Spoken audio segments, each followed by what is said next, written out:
ധനികർ അഥവാ സമ്പന്നർ സ്വർഗരാജ്യത്തിൽ കടക്കുന്നതിനേക്കാൾ ഒട്ടകം സൂചി ദ്വാരത്തിലൂടെ കടക്കുന്നത് വളരെ എളുപ്പം. ഇങ്ങനെയാണ് യേശു ധനികരെ കുറിച്ച് പറഞ്ഞിട്ടുള്ളത്. ധനികർ സ്വർഗരാജ്യത്തിൽ കടക്കുന്നത് വളരെ പ്രയാസമാണ്. അവർക്ക് വളരെ ശ്രമകരമാണത്. അതിനേക്കാൾ എത്രയോ എളുപ്പമാണ്, സാധ്യമാണ് ഒരു ഒട്ടകത്തിന് സൂചിയുടെ ദ്വാരത്തിൽ കൂടെ കടക്കുന്നത്.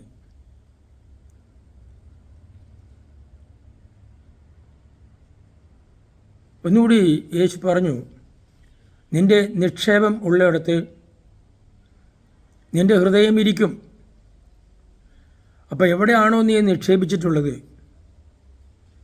ഇതിൻ്റെ ധനങ്ങൾ, ഭൂസ്വത്തുക്കൾ, നിൻ്റെ സമ്പത്തുകൾ, നീ എവിടെയാണോ സൂക്ഷിച്ചിട്ടുള്ളത്, നിൻ്റെ ഹൃദയം അവിടെയാണ്.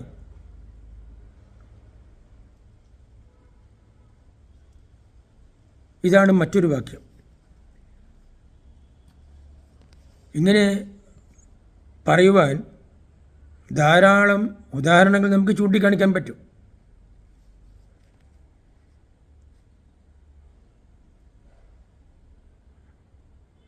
എന്നാൽ ഈ കർത്താവിൻ്റെ വാക്യം ഒരു ധനികനും അല്ലെങ്കിൽ സമ്പന്നനും ഇന്നുവരെ ചോദ്യം ചെയ്തിട്ടില്ല. ഒരു സമ്പന്നനും ചോദ്യം ചെയ്തിട്ടില്ല, എന്താ കർത്താവ് ഞങ്ങളെ ഇങ്ങനെ പറയാൻ കാരണം, ഞങ്ങൾക്ക് സ്വർഗരാജ്യം നിഷേധിക്കാൻ കാരണമെന്ത്, കർത്താവ് ഞങ്ങളെ തള്ളിക്കളയാൻ എന്താണ് കാരണം എന്ന് ഒരു ധനവാനാകട്ടെ സമ്പന്നനാകട്ടെ ഇന്നുവരെ ചോദ്യം ചെയ്തിട്ടില്ല.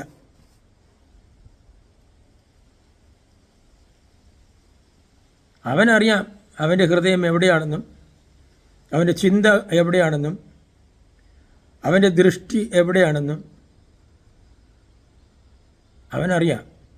അതുകൊണ്ട് തന്നെ അവനത് ചോദിക്കാറില്ല. എന്ന് മാത്രമല്ല, അവൻ്റെ കുറ്റങ്ങളും കുറവുകളെല്ലാം അവൻ ഓർത്തുകൊണ്ട് ഈ കുറ്റങ്ങളും പാപങ്ങളും കുറവുകളും ക്ഷമിച്ചു കിട്ടുന്നതിന് വേണ്ടി അവൻ ദൈവത്തിന് ധാരാളമായി അവൻ്റെ സമ്പത്തിൽ നിന്നും കൈക്കൂലി കൊടുക്കുന്നു.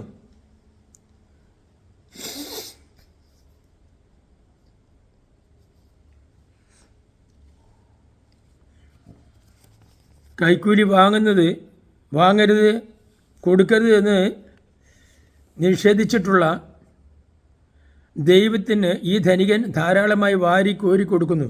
എന്തിനു വേണ്ടി? തൻ്റെ കുറ്റങ്ങളും കുറവുകളും ക്ഷമിച്ചു കിട്ടാൻ. താൻ അനീതിയിൽ സമ്പാദിച്ച തൻ്റെ പണം, തൻ്റെ സമ്പത്ത് നഷ്ടപ്പെട്ടു പോവാതിരിക്കാൻ, അതിനെ സംരക്ഷിക്കാൻ അവൻ ദൈവത്തെ കൂട്ടുപിടിക്കുന്നു. ദൈവത്തിനെ പ്രീതിപ്പെടുത്തുവാൻ അവൻ ധാരാളമായി ദൈവത്തിന് നേർച്ചകൾ കൊടുക്കുന്നു. ഈ നേർച്ച എന്ന് പറഞ്ഞാൽ ഒരു വിധത്തിൽ അത് ദൈവത്തിന് കൊടുക്കുന്ന ഒരു കൈക്കൂലിയാണ്. ഒരു പള്ളി പണിയണമോ? എന്താ ചെയ്യുക? ആ പള്ളിയിലെ പട്ടക്കാരൻ അല്ലെങ്കിൽ പുരോഹിതൻ, വികാരി ആദ്യം ചെന്ന് കാണുന്നത് ഈ ധനികനായ മനുഷ്യനെയാണ്.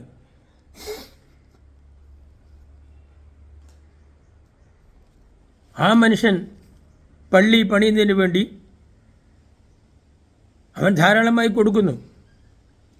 ഈ പള്ളി എന്ന് പറഞ്ഞാൽ മുൻകാലങ്ങളിലെ പള്ളികളൊന്നും അല്ലല്ലോ ഇന്നത്തെ പള്ളികൾ. മുമ്പ് ചെറിയ ഒരു 4 ഓല വെച്ചും മേഞ്ഞും ഓല കൊണ്ടും മടഞ്ഞ് ഉണ്ടാക്കിയതായ കൊച്ചു കൊച്ചു പള്ളികളായിരുന്നു. അത് പിന്നീട് ഓടായി മാറി. ഇന്നിപ്പോൾ ആകാശമുട്ടെ, അതായത് അമ്പരചുംബികൾ എന്ന് പറയുന്നുണ്ടല്ലോ, അമ്പരചുംബികളായ അതുപോലെ തന്നെ നയന മനോഹരമായ രമ്യഹർമ്മ്യങ്ങളാണ് ഇന്നത്തെ പള്ളികൾ. ആ പള്ളികൾ നിർമ്മിക്കുന്നതിന് കോടികൾ വേണം. ഈ കോടികൾ എവിടുന്നാണ്? പള്ളിയിലെ സാധാരണക്കാരൻ്റെ കയ്യിൽ നിന്നും കോടികൾ കിട്ടാൻ വലിയ പ്രയാസമാണ്. അതൊരു വലിയ ശ്രമകരമാണ്. പക്ഷേ ഇത് ലഭിക്കുന്നതിന് ഏറ്റവും എളുപ്പം സമ്പന്നനെ ആശ്രയിക്കലാണ്. അപ്പോൾ എന്തു ചെയ്യുന്നു? പുരോഹിതന്മാർ അല്ലെങ്കിൽ അച്ഛന്മാർ, വികാരികൾ ചെന്ന് കാണുന്നത് ഈ പറഞ്ഞതായ സമ്പന്നനെയാണ്, ആ സഭയിലെ സമ്പന്നനായ മനുഷ്യനെ. പള്ളി കെട്ടാൻ സ്ഥലം ഇല്ല എന്ന് വന്നാൽ ഈ സ്ഥലം കൊടുക്കുന്ന ആരാണ്? ഈ പറയുന്നതായ സമ്പന്നനാണ്. അവൻ്റെ സ്ഥലത്തു നിന്നും അവൻ പള്ളിയിലേക്ക് വേണ്ടി 10 സെൻറ്റോ 20 സെൻറ്റോ 30 സെൻറ്റോ അവൻ ദാനം ചെയ്യുന്നു. ഇങ്ങനെ ഏത് വിധേന നോക്കുകയാണെങ്കിലും പള്ളിയുടെ സമ്പത്തിന് വേണ്ടി, പള്ളിയുടെ ആസ്തി വർദ്ധിപ്പിക്കുന്നതിന് വേണ്ടി ഈ പറഞ്ഞതായ പുരോഹിതന്മാർ സമീപിക്കുന്നത് ഈ ധനികരെയാണ്. ചില സഭക്കാർ പള്ളിപ്പെരുന്നാൾ വളരെ ഗംഭീരമായി ആഘോഷിക്കാറുണ്ട്. ഈ പള്ളിപ്പെരുന്നാളിൻ്റെ പ്രത്യേകത എന്ന് പറഞ്ഞാൽ ഓരോ വർഷവും നടത്തുന്നതായ വെടിക്കെട്ട്, കരുമരുന്ന് പ്രയോഗം എന്നൊക്കെ പറയുന്നേക്കാം, വെടിക്കെട്ടുകൾ. അപ്പോൾ ഈ വെടിക്കെട്ടുകൾ എത്ര ഗംഭീരമാണോ അത്രയും വളരെ ഗംഭീരമായിരിക്കും ആ വർഷത്തെ ഉത്സവം. അതിന് പുറമെ മറ്റ് കലാപരിപാടികൾ, ഗാനമേള, ഇങ്ങനെ എന്തെല്ലാം വേണോ അതൊക്കെ നടത്തണം. അത് ഒരു ദിവസമല്ല, 2 ദിവസമല്ല, 7 ദിവസമൊക്കെയാണ് ഈ പറഞ്ഞതായ ആഘോഷങ്ങൾ നടക്കുന്നത്. സഭയിലെ ജനങ്ങളെ മുഴുവൻ ഒന്നിച്ചു കൂട്ടി അവർക്ക് വേണ്ടതായ മാനസികവും ശാരീരികവുമായ എല്ലാ സംതൃപ്തിയും സന്തോഷവും സമാധാനവും ശാന്തിയും ലഭിക്കുന്നതിന് വേണ്ടി നടത്തുന്നതായ ഒരു ഉല്ലാസകരമായ ആനന്ദകരമായ ഒരു ഗംഭീരമായ ഉത്സവം. ഇതിന് പണം ധാരാളമായി കിട്ടുന്നത് എവിടുന്നാണ്? ഈ പറയുന്ന സമ്പന്നൻ്റെ കയ്യിൽ നിന്നാണ്. അപ്പോൾ ഇങ്ങനെ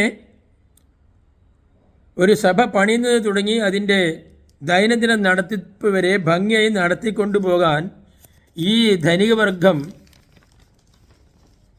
പള്ളിക്ക് ആവശ്യമാണ്, സഭയ്ക്ക് ആവശ്യമാണ്. എന്നാൽ കർത്താവ് പറയുന്നു ഈ ധനികവർഗം സ്വർഗം അവകാശമാക്കുകയില്ല. എന്തൊരു വിരോധാഭാസമാണില്ലേ? ദൈവത്തിൻ്റെ ആവശ്യം ഒരുവൻ്റെ വിശ്വാസവും സത്യസന്ധതയും അനുകമ്പയും ആണെങ്കിൽ സഭയ്ക്ക് ആവശ്യം അവൻ്റെ പണമാണ്. ഈ പണമില്ലെങ്കിൽ സഭയുടെ നിലനിൽപ്പ് വളരെ കഷ്ടത്തിലാണ്. ഒരു മാസം വിദ്യുച്ഛക്തിയുടെ ബില്ലടയ്ക്കാൻ തന്നെ പൈസ തികയില്ല. കാരണം അത്രത്തോളം പള്ളിക്കകത്ത് ഈ ദീപ അലങ്കാരങ്ങളാണ്, ഇലുമിനേഷനാണ്. അപ്പോൾ ഇതിനൊക്കെ ഭയങ്കര കാശാണ് ചിലവാക്കുന്നത്. അപ്പോൾ അതാണ് സംഭവം. കർത്താവ് പറഞ്ഞു, ഞാൻ ലോകത്തിൽ വന്നത് നീതിമാന്മാർക്ക് വേണ്ടിയല്ല, പാപികൾക്ക് വേണ്ടിയാണ്. നിങ്ങളുടെ പാപങ്ങളിൽ എത്ര കടും ചുവപ്പായിരുന്നാലും ഞാൻ അതിനെ ഹിമം പോലെ വെളുപ്പിക്കും. എന്നാൽ സമ്പന്മാരോ, അവരോട് ദൈവം പറഞ്ഞു, ഞാൻ നിങ്ങളോട് ക്ഷമിക്കുകയില്ല. അതിന് ഉദാഹരണം കർത്താവ് പറയുകയും ചെയ്യുകയുണ്ടായി. ഒരു ധനികനായ മനുഷ്യൻ യേശുവിനെ സമീപിച്ചു. ഗുരു, ഞാൻ നിൻ്റെ ഒരു ഫോളോവറാണ്, ഞാൻ നിൻ്റെ ഒരു നിന്നെ അനുഗമിക്കുന്നവനാണ്. നിൻ്റെ എല്ലാ കാര്യങ്ങളും എനിക്ക് വളരെ സ്വീകാര്യമാണ്, ഇഷ്ടമാണ്. അതുകൊണ്ട് ഞാൻ നിന്നെ സ്നേഹിക്കുന്നു. എനിക്ക് നിൻ്റെ ശിഷ്യത്വം സ്വീകരിക്കണം. നിന്നോട് കൂടെ ജീവിക്കാൻ ഞാൻ ആഗ്രഹിക്കുന്നു എന്ന് പറഞ്ഞു. യേശു അവനോട് ചോദിച്ചു, അതിനുള്ള യോഗ്യത നിനക്ക് എന്താ ഉള്ളത്? അപ്പോൾ അവൻ പറഞ്ഞു, ഗുരു, ഞാൻ 10 കൽപ്പന മുഴുവനും അക്ഷരം പ്രതി ആചരിക്കുന്നു, അനുഷ്ഠിച്ചു വരുന്നു. ശരി, എന്നാൽ നിനക്കൊരു കുറവുണ്ട് എന്ന് പറഞ്ഞു. അപ്പോൾ അവൻ ചോദിച്ചു, എന്താണ് ഗുരു ആ കുറവ്? ഞാനത് നികത്താം. അവൻ പറഞ്ഞു, നിനക്കുള്ള സമ്പത്തൊക്കെയും വിറ്റ് നീ അത് ദരിദ്രന്മാർക്ക് കൊടുക്കുക, എന്നിട്ട് എന്നെ വന്ന് സമീപിക്കൂ. അന്ന് ഞാൻ നിന്നെ ശിഷ്യനായി കൈക്കൊള്ളാം എന്ന് പറഞ്ഞു. ഇത് കേട്ടിട്ട് ആ സമ്പന്നൻ അതിദുഃഖത്തോടു കൂടി കടന്നുപോയി. പിന്നെ അവൻ യേശുവിൻ്റെ അടുക്കിലേക്ക് വന്നിട്ടില്ല. അപ്പോൾ ഇതാണ് ധനികനെക്കുറിച്ച് യേശു പറഞ്ഞിരിക്കുന്നതായ കാര്യങ്ങൾ. അപ്പോൾ ഇതിൽ നിന്ന് നാം എന്താ മനസ്സിലാക്കുന്നത്? ലോകനീതിയല്ല സ്വർഗനീതി, ലോക ജീവിതമല്ല സ്വർഗജീവിതം. അപ്പോൾ സ്വർഗജീവിതം ഈ ലോകത്തെ ജീവിതത്തെ കൂടി താരതമ്യപ്പെടുത്തിക്കൊണ്ട് നമുക്ക് ജീവിക്കാൻ ഒരിക്കലും കഴിയുകയില്ല. ഇതാണ് ഇതിലൂടെ നമ്മളെ ദൈവം പഠിപ്പിക്കുന്നത്. എന്നെ കേട്ട നിങ്ങൾക്കെല്ലാവർക്കും നന്ദി, നമസ്കാരം.